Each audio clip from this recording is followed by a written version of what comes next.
I am hoping that you will watch this video before you watch your own personalized video for your feedback, so that you can get the big picture, the gist, because your personalized feedback is focused on your paper and not maybe just that big picture.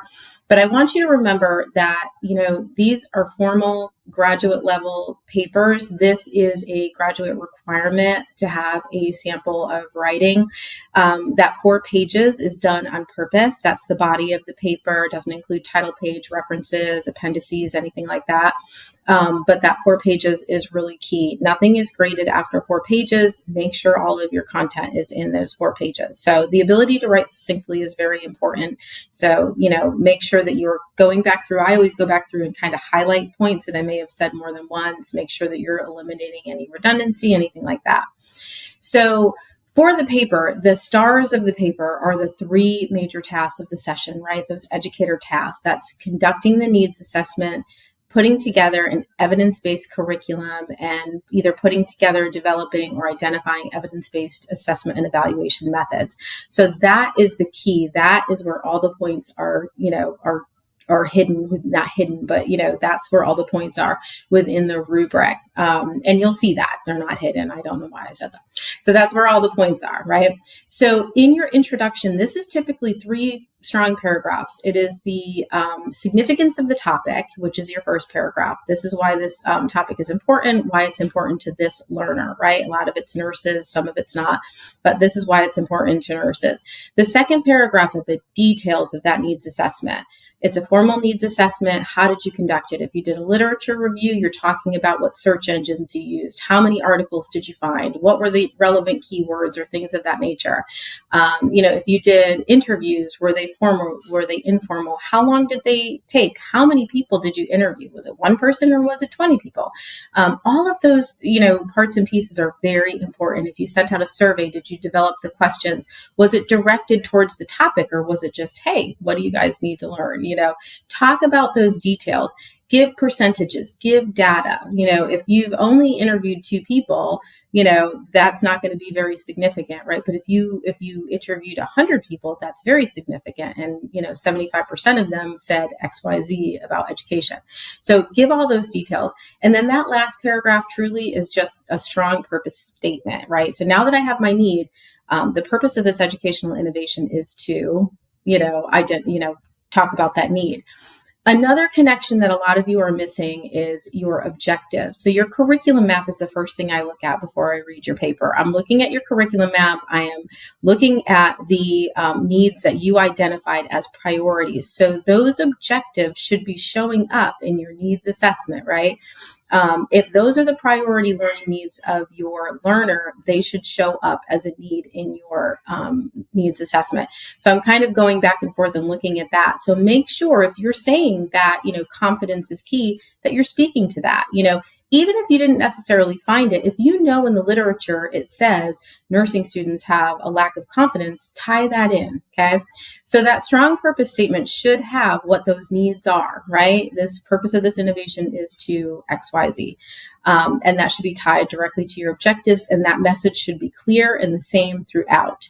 And then in your description, talk about your learner. Who's your learner? What's the setting? How many learners are there going to be? What level of education is it? Are they ADN nurses? Are they students? Are they, expert nurses? Things like that.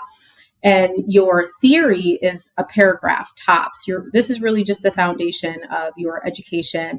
Tie it to your learner, tie it to your content, and, you don't have to thread it through everything else.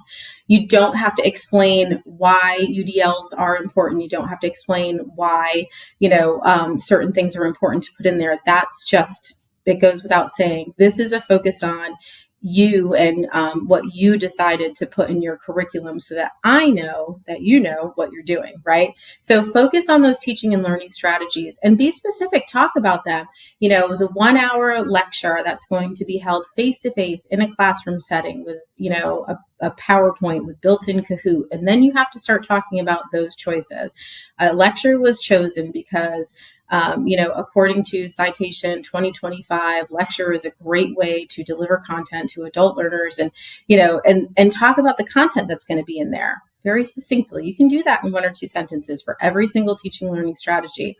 Talk about how they're engaging with the content. So you have teaching strategies, right? That's going to be like lecture and how you're delivering that curriculum, how you're delivering that information, that content.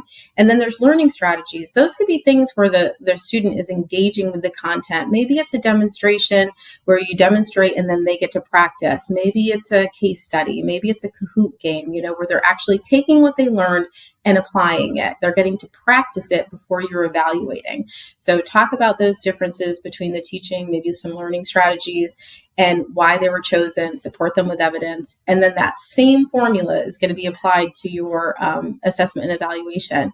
So talk about, is this a formative assessment? Or are you just doing like a Kahoot game during the class where you're just kind of forming that opinion and saying, okay, this is where they're at, this is what they know, and, I need to give them more information on this content? Or is it a summative evaluation? It's we're going to be measuring an objective and talk about how it ties and measures that objective.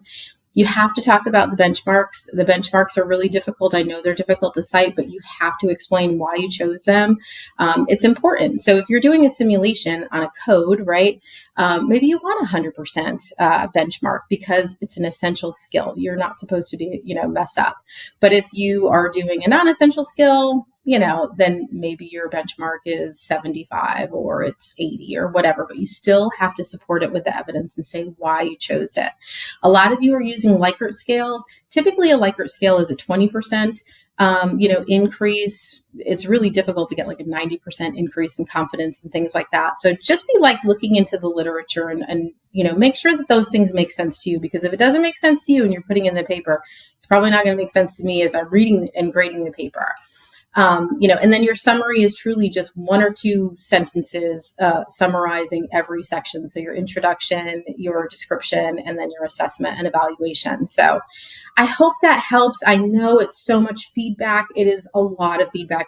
You should have comments in your paper. If you don't have comments, I may have uploaded the original download of your paper without my comments, but everyone got comments. So if you're not seeing them, please reach out to me immediately and I will get those to you.